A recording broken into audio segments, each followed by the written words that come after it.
주식은 알겠는데 펀드는 잘 모르겠어요. 그런데도 관심을 갖고 싶고 펀드로 돈 많이 벌고 싶어요 하신 분들 오늘 주목해 주시길 바라겠습니다. 세상에서 제일 쉽게 펀드 소개해 주실 거라 믿을게요.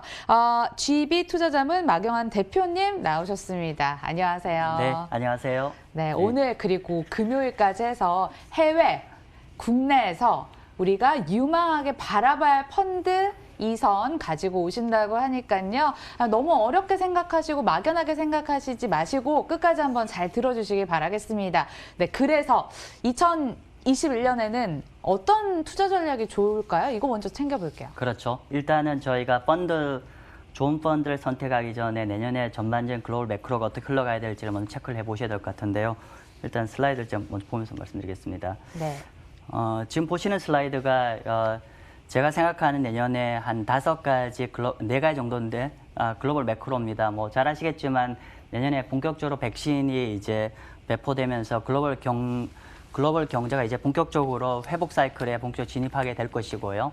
그러면 여기에 따라서 상대적으로 뭐 이전 방송에도 많이 언급됐지만은 글로벌 경기가 회복되면 경기 민감 섹터나 가치주가 훨 더 수혜를 볼 것 같고요. 두 번째로는 그럼에도 불구하고 아직까지 금년에 코로나 이슈 때문에 전 세계적으로 어떤 저금리는 지속적으로 유지가 될 것 같습니다. 따라서 이렇게 저금리가 유속이 될 것 같으면 결국은 상대적으로 금리가 높은 자산들, 뭐 하이드라든지 이머징 마켓 채권 이자 수익이 높아요. 얘들이 매력적일 것 같고요. 두 번째로는 인컴형 자산들, 리츠나 인프라 같은 경우가 보통 인컴이 한 3에서 한 5%가 돼요. 여기에다가 이제 경제가 좋아지면 플러스 알파를 기대할 수 있기 때문에 저금리 국면에서는 이런 하이드나 이머징 마켓 채권 내지 리츠나 인프라가 또 좋을 것 같고요. 세 번째 내년에 좀 우리가 주목해야 할 테마가 달러 약세죠. 뭐 이건 제가 긴 설명 안 드리겠습니다.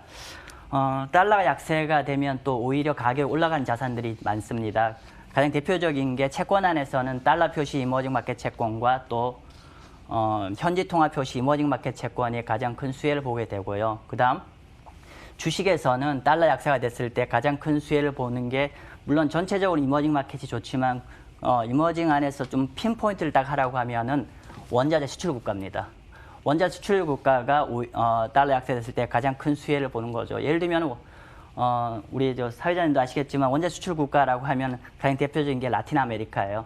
러시아, 라틴 아메리카가 금년엔 처참하게 무너졌는데 아마도 내년에 좀 많은 달러 약세의 수혜를 볼 것 같고요.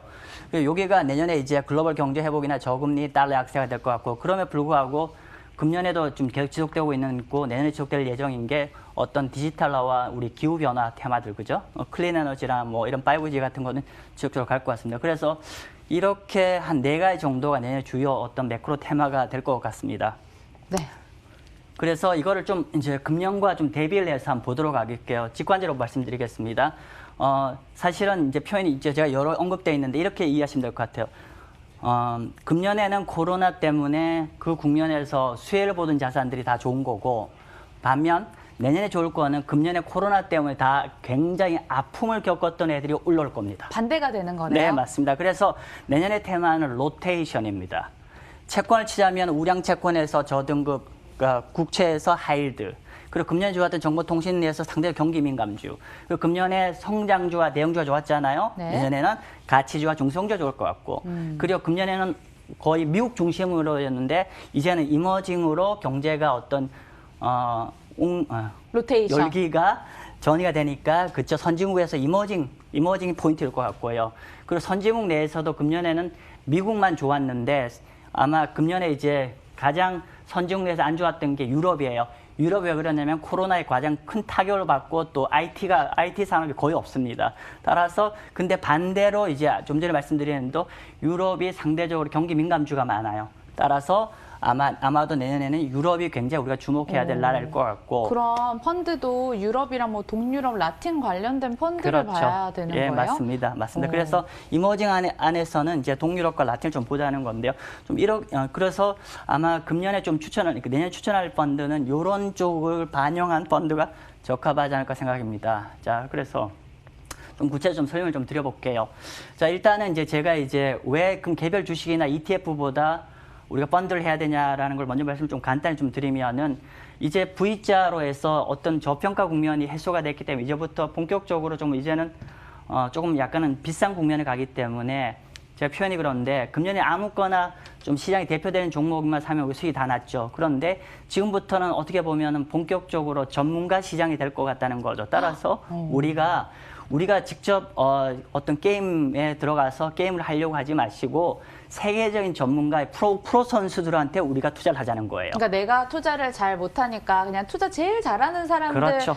네. 등에 올라타자. 네, 이 맞습니다. 표현이 좀 그렇긴 하지만 뭐 그렇게 네, 맥락으로 맞습니다. 생각을 예. 하면 되겠네요. 예, 그래서 제가 액티브 펀드를 추천드리는 거고 그러면 내년에 글로벌 주식 펀드의 어떤 큰 방향성은 어떻게 되냐면 앞에서도 제가 어떤 시장 방향을 말씀드렸지만 첫 번째 우리가 글로벌 주식 펀드가 사실은 우리나라에서 글로벌 주식 펀드라고 타이틀을 가진 펀드가 되게 많습니다. 근데 그 안에 우리가 들여다보셔야 될 게 뭐냐면 두 가지 포인트인데요. 첫 번째는 대다수의 펀드가 글로벌 주식 펀드가 미국이 비중이 많은데 상대적으로 미국보다는 미국 이외 글로벌로 좀 투자를 하자는 얘기고 좀 디테일하게 보시면요.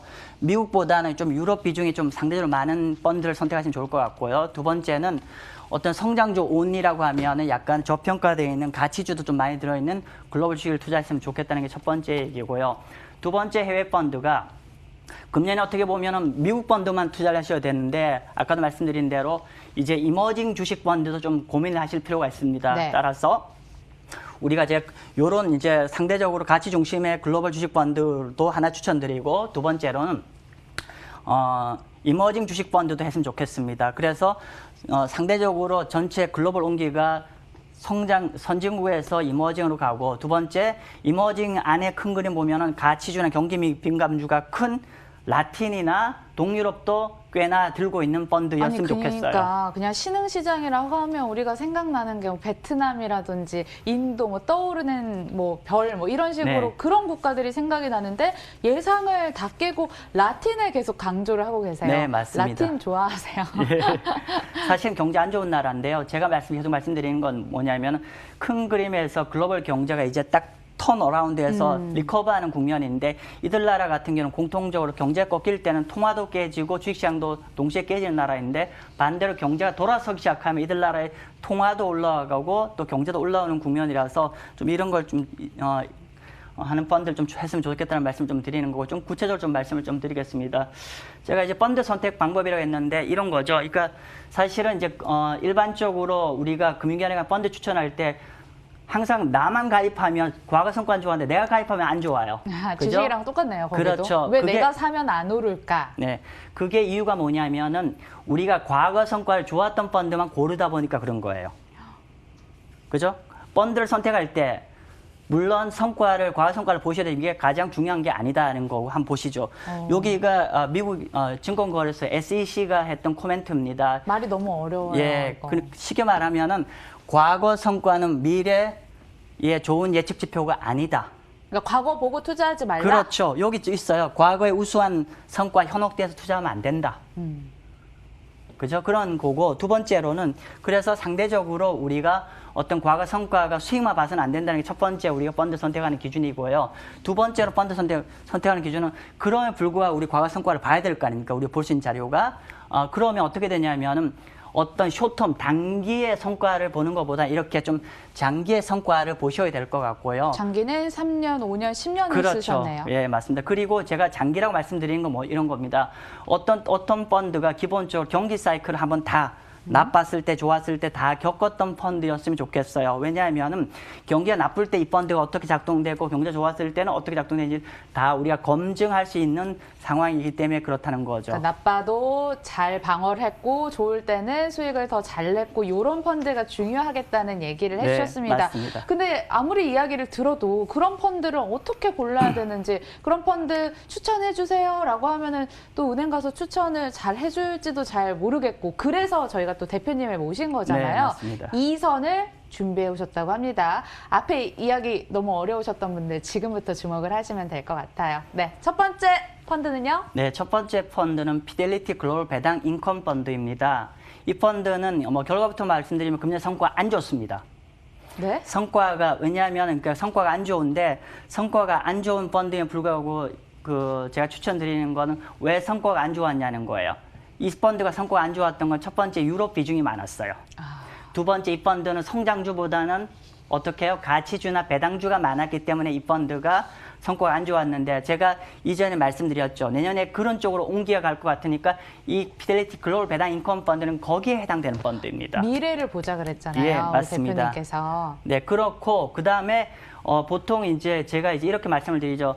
국내 펀드는 국내 운용사가 하는 걸 저는 추천드리고요. 글로벌 펀드는 글로벌 운용사가 하는 펀드를 저는 추천을 드립니다. 왜냐하면 홀더 여러 가지 역량의 차이가 있기 때문에. 그래서 글로벌 배당 인컴 펀드 같은 경우는 재간접 펀드예요. 즉 이 펀드가 다시 여기에 있는 펀드에 또 투자되는 거기 때문에 이 펀드에 제대로 되어 있는 내용을 들여다보려고 하면은 여기 피투자 펀드를 보셔야 돼요. 예를 들면 글로벌 배당 인컴 펀드 같은 글로벌 디비던드 펀드입니다. 어려우세요? 어렵지 않습니다. 구글링 하셔서 이 펀드 딱 치시면요. 펀드 내용이 쫙 나옵니다. 그래서 간단히 볼게요. 지금 보시면 펀드 사이즈가 이게 그냥 원화로 하면 9조짜리 펀드입니다.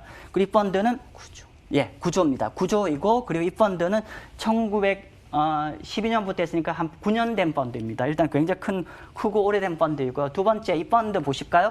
펀드가 이 스타일로 보시면 이게 밸류 펀드고요. 그리고 기업 사이즈로 보면 대형주죠. 또 이렇게 보니까 알겠네요. 그러니까 밸류가 많이 대형. 있고 그다음 대형주가 맞습니다. 맞다. 예, 그래서 예, 예. 가치 대형주 펀드라는 걸 확인할 수가 있고요. 네. 그리고 이 펀드가 별 4개입니다. 별 4개는 상위 20% 안에 드는 펀드란 뜻인 거고요. 상위 20% 안에 든다는 글로벌 게 전체 모든 펀드 중에서 아니요. 그 운영 성과가 성과가 예, 그렇다는 거고. 그다음에 여기가 뭐 제가 시간이 너무 한정돼서 설명 좀 드릴 수 없을 것 같은데 일단 넘기도록 하겠습니다. 그래서 지금 보시면 간단히 여기가 있네요. 그냥 한번 보죠.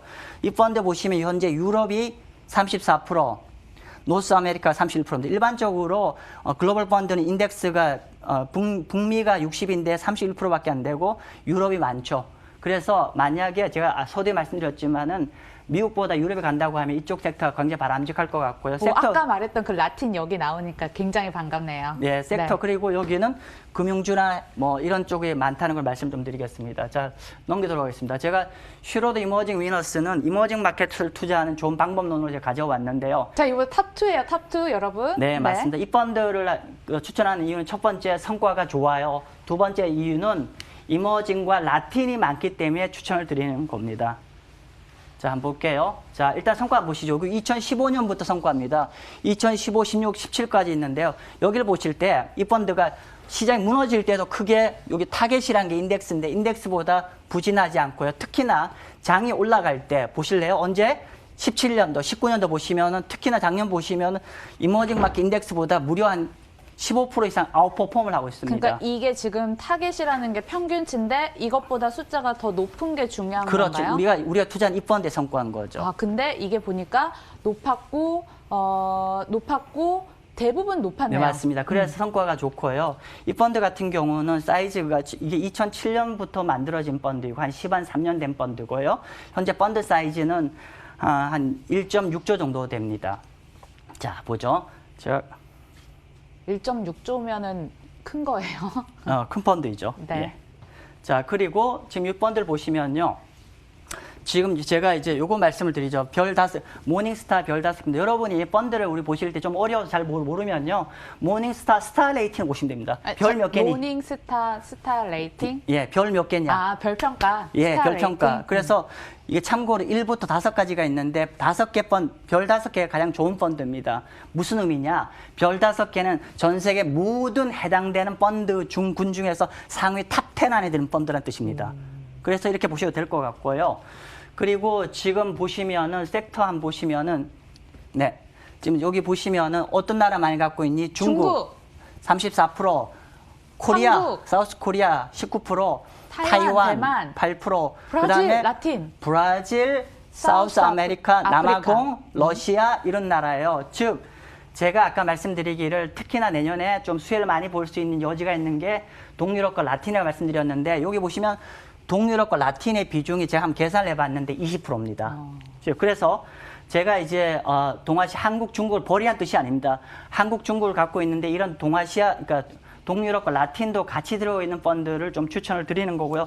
마지막 결론을 좀 말씀드리면은 제가 금년에는 어떤 미국이나 선진국 위주였다고 하면은 그쪽을 버리라는 게 아니라 만약 거길 100일 투자하면 한 반절 정도 떼서 유럽이나 이머징 마켓에 좀 분산 투자하라는 거고요. 이렇게 되면은 제가 이제 아마 내년에 좀 성공적인 투자가 될 것 같고, 다시 한번 정리를 하면은 펀드를 고르실 땐 절대 과거 성과로 보셔서 펀드를 고르시지 않고 종합적인 어떤 모양을 보고 좀 선택을 하시면 아마 성공적인 투자가 되실 것 같습니다. 네, 과거 성과를 보시는 게 아니라 앞으로 얼마나 퍼포먼스를 낼 건지, 내가 사고 나서 얼마나 더 큰 수익을 줄 건지가 중요할 것 같습니다. 첫 번째 펀드는 별이 4개, 두 번째 펀드는 별이 5개인 것까지 확인을 해봤고요.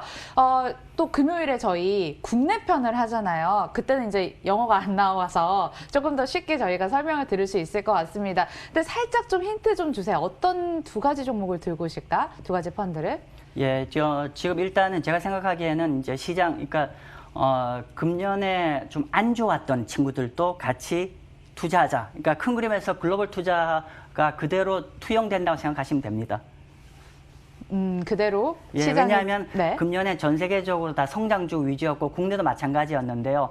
내년에는 이제 로테이션 돼서 가치주도 일정 부분 봐야 되는 거기 때문에 국내 주식형 펀드도 일정 부분 가치주도 우리가 고민을 해보자는 어떤 그런 그림으로 제가 준비하도록 하겠습니다. 아마 금요일에 저희가 시간이 다 허락이 되지 않아서 이건 못 들을 것 같은데, 오늘 해야 되는 글로벌 펀드 2선 얘기를 해주셨는데 좀 총칭해서 국내든 해외든 하지 말아야 될, 피해야 될 펀드는 어떤 유의점 같은 게 있을까요? 일단은 펀드 같은 경우는 아까 말씀드린 남은 것 같아요. 단순하게 계속 말씀드리지만 첫 번째 단순하게 과거 수익만 봐서 펀드 선택하시면 안 된다. 즉 다시 말씀드리면은 우리가 과거 성과 좋은 펀드를 고른다는 거는 그만큼 역으로 얘기하면 그만큼 비싼 주식을 우리가 가입한다는 뜻이 될 것이고요. 두 번째로는 항상 어떤 변동성, 위험을 꼭 체크를 해보실 필요가 있고요. 그리고 국내 펀드와 해외 펀드는 조금 차이 나는데 해외 펀드 같은 경우는 특히나 어떤 스타일이나 투자 지역을 꼭 모니터링을 하셔야 됩니다. 지역을요? 예, 투자 지역. 예를 들면 아까 말씀드렸지만 글로벌 주식도 미국이 더 많은지 유로이 많은지 아니면은 이머징이 많은지 이런 정보를 꼭 확인해 보실 필요가 있다는 거죠. 그래서 그런 거가 글로벌 테마에 좀 부합되는지 꼭 체크해 보실 필요가 있을 것 같습니다. 좋습니다. 네. 2021년 바이 해야 할 펀드, 그리고 사야 될 마이 펀드에 대해서 이야기 들어보는 시간이었습니다. 유익하셨을 거라 생각을 하고요. 저는 그럼 금요일에 다시 뵐 것을 약속드리면서 지금까지 GB투자자문 마경환 대표와 함께했고요. 저희 빨간맛 2부도 여기서 인사드리도록 하겠습니다. 끝까지 시청해주신 여러분 고맙습니다.